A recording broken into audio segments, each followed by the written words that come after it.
Halo teman-teman semuanya, balik lagi di channel Wonderful bersama saya Pratama. Oke, kali ini kita akan bahas satu emiten syariah yang eh, saya rasa banyak sekali teman-teman investor ataupun trader yang sudah bertanya-tanya karena topiknya cukup menarik. Kenapa saham yang tergolong bagus gitu ya, tapi harga sahamnya turun terus seperti itu. Nah, ini kita akan bedah untuk di video kali ini. Kenapa dia bisa turun dan bagaimana kondisinya sekarang. Jadi kita akan langsung masuk aja ke video kali ini. Jadi sebelum itu mungkin kita disclaimer seperti biasa ya teman-teman, bahwa ini bukan untuk rekomendasi untuk beli ataupun jual. Jadi ini sifatnya referensi untuk teman-teman aja gitu ya. Kedepannya ya kalau mau beli atau mau jual ya silakan disesuaikan dengan profil risiko masing-masing. Oke, jadi kita langsung masuk nih untuk saham BTPS gitu ya, bank tabungan pensiun gitu ya, tapi yang syariah. Jadi kalau kita lihat ya di kasusnya si BTPS ini, untuk di tahun 2023 ini, tahun ini dia sudah turun lebih dari 30%. Jadi bisa dibilang ya secara year to date-nya ini exactly-nya minus 32,7% gitu pada saat video ini dibuat. Dan kalau teman-teman perhatikan ini bukan angka yang kecil gitu kan, dimana ada juga benchmark yang bilang kalau di bawah 20 sudah turun di bawah 20% dari titik tertingginya, maka kita bisa identikan dia sebagai bearish trend seperti itu. Nah, ini sudah lebih dari minus 20% bahkan di tahun ini. Menariknya lagi, jika kita tarik jauh gitu ya, penurunan ini sebenarnya sudah terjadi sejak 2022 atau tepatnya lagi di 2021 akhir. Jadi sempat 4.000 sebelumnya lagi, memang di tahun 2020 udah sempat di atas udah dekat 4.500, turun tapi naik lagi ke 4.000. Nah, ini udah mulai turun. Nah, ini yang mulai konsisten turun nih sejak tahun tersebut gitu. Jadi kita bilang 3 tahun ini ya BTPS tidak kemana-mana, kita udah turun minus 41% gitu kan sebenarnya. Kenapa ini terjadi gitu? Apakah perusahaannya sudah tidak bagus lagi gitu kan? Apakah fundamentalnya berubah atau segala macam? Nah, ini kita akan coba cek satu persatu lah secara sederhana. Nah, menariknya adalah di sini teman-teman. Kinerja BTPS itu sendiri justru bertumbuh dari 2021 sama 2022. Kan kita lihat tadi penurunannya dari 2021 akhir ya. Otomatis kinerja 2021 perlu kita lihat juga, 2022 perlu kita lihat juga kan, seperti itu. Nah, kita lihat tren pendapatan BTPS di sini teman-teman. Kalau teman-teman perhatikan cenderung naik gitu kan. Ada naik sekian persen lah gitu ya, dari 4,67 triliun menjadi 5,37 triliun. Seperti itu. Nah, bahkan di kuartal 1 tahun 2023 ini juga dia tergolong masih naik seperti itu. Nah, ini coba teman-teman lihat gitu ya. Ini kita ngambil dari Stockbit aja datanya, raw datanya gitu ya. Jadi kita bisa ngelihat suatu trennya. Dan kalau teman-teman perhatikan gitu ya, si pendapatan ini ternyata gitu ya didukung oleh, ini kita lihat laba bersih. Jadi kenaikannya juga lumayan naik gitu kan. Dari 2017 yang hanya bersekitar di bawah 1T, sekarang udah di 1,78T. Gitu kan. Ini mungkin naik pendapatannya ya sekitar 14% gitu kan, 15% bulat-bulatnya. Begitu juga dengan tren laba bersihnya yang naik dari 1,4 triliun gitu ya menjadi 1,7 triliun. Ya, atau naik sekitar ya 20% lah seperti itu ya. Begitu juga dengan ROE-nya. ROE-nya kalau kita tarik garis gitu ya secara rata-rata return on equity. Jadi dia nggak cuman naik trennya, tapi ternyata dia punya laba bersih itu cukup besar. Konsisten mencetak double digit sejak listing gitu ya, dari data yang sudah ada. Jadi di atas 20% rata-rata, kecuali tahun 2020, dan 2020 ini kita tahu sendiri lah ada apa kan di dalamnya. Nah, tapi kita bisa menarik di sini adalah dia konsisten double digit gitu. Sedangkan di atas 10% aja udah bagus. Nah, ini si perusahaan ini bisa mencetak laba gitu ya di atas 20% dari sisi dibandingkan dengan ekuitasnya. Jadi ini it's a good company. That's why belakangan kemarin itu harganya divaluasikan premium kan, seperti itu. Jadi secara kinerja dia itu masih bertumbuh gitu ya. Kita bisa melihat trennya masih bertumbuh. Jadi secara fundamental actually oke gitu. Lalu ada apa sebenarnya dengan BTPS ini? Kenapa harga sahamnya dalam 3 tahunan cenderung turun? Kan seperti itu. Jadi ini kita akan coba bedah satu persatu. Walaupun ya ini hanya sifatnya proyeksi ataupun asumsi dari kita, tapi belum tentu benar 100%, tapi teman-teman harusnya dapat gambaran gitu. Nah, sebelum kita masuk, kalau kita ngelihat dari suatu pergerakan harga ya teman-teman, suatu pergerakan harga ini kan diimbangi dari beberapa alasan di belakangnya. Oke, ada yang bilang memang kinerjanya kurang terlalu bagus gitu. Tapi kan di sini BTPS ini kinerjanya bagus.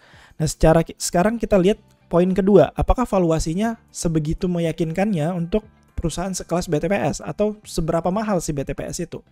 Jadi kan kita nggak bisa lihat dari kualitasnya aja, tapi ngelihat dari harganya. Ada misalnya Alphard gitu ya, Alphard kita tahu itu adalah mobil yang bagus, mungkin harganya di 1 miliaran gitu ya. Tapi kalau ada Alphard yang dijual 5 miliar gitu kan, pasti kan orang berpikir juga, ini ada apa dengan Alphard ini yang bisa nilainya sampai 5 miliar.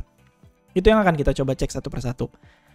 Dan ada lagi di ranah lain gitu ya, di ranah teknikal yang kita bisa sambungkan, apakah memang trennya sudah downtrend dan gimana inflow-nya, apakah distribusi dan akumulasi, dan itu kita akan coba cek satu persatu. Nah ini jadi ada beberapa kemungkinan lah ya yang bisa kita lihat. Memang valuasi dari asumsi kita ya, kenapa bisa turun, memang valuasi sejak awal sudah cukup premium teman-teman.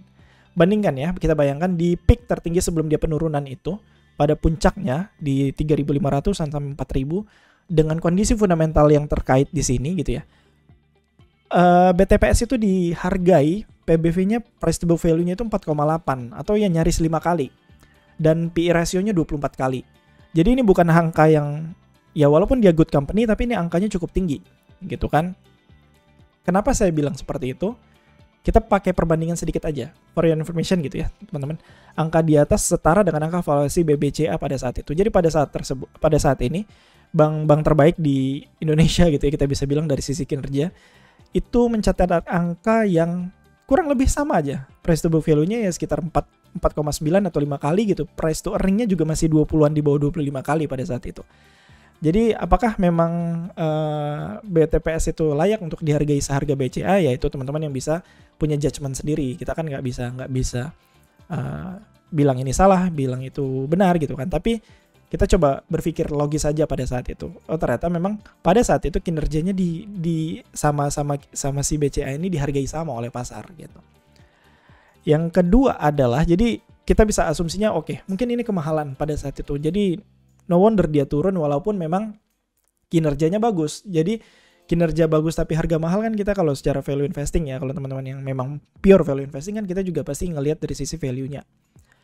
Nah, untuk tahun 2023 sendiri kenapa dia masih makin turun gitu ya, sejak dari 2023 ini, sejak awal gitu ya teman-teman bisa lihat di sini ada dua sekuritas yang besar yang bukan retail gitu kan. Pastinya bukan retail, melakukan net sell.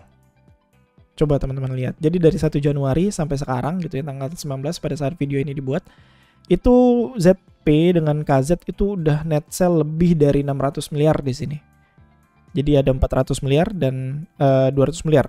Jadi udah keluar ratusan miliar. Sedangkan yang belinya siapa? YP, CC, PD, XL, XJ itu kan kakak, itu kan broker retail semua. Jadi kalau ketika ada memang, ya ini basic bandarmologi aja. Ketika ada memang big player gitu kan yang keluar dan yang nampungnya retail, ya no wonder harga sahamnya turun terus. Gitu. Hingga saat ini memang belum mereda gitu. Nah ini kita akan coba lihat beberapa hal yang nanti kedepannya akan jadi pertimbangan kita lah untuk saat ini. Jadi kita udah dapat nih gambarannya bahwa oh ternyata BTPS memang kalau ada yang bilang penurunan walaupun kinerjanya bagus, kenapa dia turun, berarti fundamental nggak bisa dipakai, kita nggak bisa bilang seperti itu juga. Karena fundamental memasukkan judgement valuasi kan di dalamnya.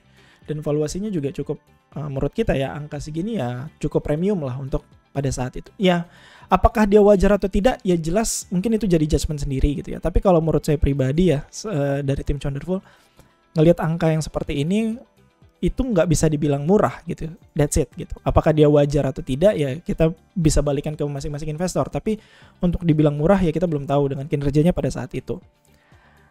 Nah, jadi kita coba sekarang lihat gitu ya keadaan BTPS ini sekarang gimana gitu. Habis penurunan itu apakah masih sama? Jadi kita bisa lihat ya dengan dua asumsi sederhana aja. Satu, memang harganya dari awal kemahalan.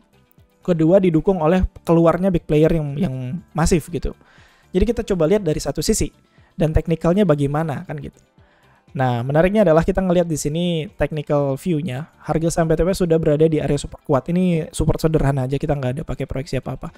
Support resistance sederhana yang baru belajar technical juga udah pasti paham gitu ya. Ini chart weekly. Jadi ini adalah area permintaan, area demand gitu ya, dari sisi supportnya. untuk BTPS. Udah berapa kali di testing pada saat itu ini naik, ada pullback sedikit, baru naik lagi, baru pullback lagi, baru naik lagi. Ini di area di sini di area 2018-an di tahun 2018. Ini di tahun 2020 dan ini terakhir saat ini tahun 2023. Jadi dia sudah masuk ke area support yang termasuk kuat. Kalau ini dijebol gimana ya? Kita nggak tahu, ini mungkin di bawah sini lagi di 1500-an. akan masuk ke titik terendah sejak tahun berapa ini kita bisa lihat. Nah, jadi untuk kondisi sekarang dia memang sudah ada di area super kuat dan akhirnya gitu ya. Dari PBV 1, dari PBV 4, dia sekarang udah turun jadi PBV 1,6. Dan PE rasionya udah 8, udah di bawah 10, udah bukan 20 kali lagi, udah bukan 4,8 kali lagi. Jadi dibandingkan dengan valuasi yang kemarin gitu ya, yang jadi contoh pertama tadi, it's much reasonable lah ibaratnya. Kita apakah ini murah apa tidak tergantung, balikin lagi ke judgement investor masing-masing. Tapi kalau dibandingkan dengan yang kemarin ya wajar gitu kan, harga sahamnya udah nggak bisa kita samakan lagi dari sisi valuasi, tidak sepremium kemarin lah seperti itu. Tapi kalau ada yang punya pandangan oke, saya mau PBV 1 kali aja, di bawah 1 kali baru dibilang murah, ya itu balik lagi ke investornya. Seperti itu. Jadi untuk harga sekarang valuasinya itu di 1,6 ya 1,7 lah PBV dengan PE ratio di 8 kali seperti itu. Nah, jadi dari sisi harga gitu ya udah mulai berubah nih. Dari sisi valuasi juga udah mulai berubah dengan syarat fundamentalnya masih bisa bertumbuh, tidak makin jelek gitu kan. Berarti untuk tantangan pertama di BTPS ini udah mulai akan tercounter gitu ibaratnya. Cuman yang menjadi kendala adalah di sini kalau teman-teman lihat aksi distribusinya masih masif. Masih belum reda. Ini kalau teman-teman pakai Stockbit ya, ada kok jadi nasabahnya juga bisa gratis gitu kan, kita pakai akses ini. Jadi ini yang warna hitam gitu ya, itu adalah net distribusi gitu ibaratnya, net sell. Kalau yang atas ya akumulasi. Jadi bayangkan aja di 2023 ini yang birunya ini cuman berapa gitu. Sisanya distribusi semua dan bandar value-nya lah ibaratnya turun terus. Ini yang terjadi. Jadi aksi distribusi belum mereda. Jadi ketika itu mereda harusnya nanti akan ada sentimen positif lah, katalis positif bagi si BTPS itu sendiri. Seperti itu. Nah, jadi untuk nge-recap aja untuk video kali ini, sederhananya adalah BTPS ini kita bisa tahu fundamentalnya dari sisi kinerja dia masih oke lah. Tidak terlalu jelek gitu kan, masih bertumbuh juga. Tapi memang dari awal karena valuasinya mungkin udah cukup premium, jadi ada adjustment di pasar. Simpelnya, sederhananya seperti itu. Nah sekarang kondisinya mungkin bisa lebih reasonable dibandingkan yang kemarin, tapi masalahnya adalah dia masih downtrend satu, sama yang satu distribusinya masih kencang gitu. Jadi ini balik lagi ke investor plan ataupun trading plan, trader plan-nya teman-teman semua. Dia pengen nunggu dia ada konfirmasi rebound dulu kah, atau memang udah mau cicil belikah kalau memang udah dianggap murah, ya itu kita balikan lagi ke teman-teman semua. Karena masing-masing investor dan trader pun punya stylenya masing-masing. Seperti itu. Oke, mungkin itu aja video kali ini. Semoga dapat insight-nya. Jangan lupa yang belum join Telegram, free. Kita sering update juga di sana. Jadi teman-teman yang gak mau ketinggalan informasi bisa subscribe. Gratis aja dan linknya ada di kolom deskripsi. Seperti itu. Oke, thank you teman-teman. Kita jumpa lagi di video selanjutnya.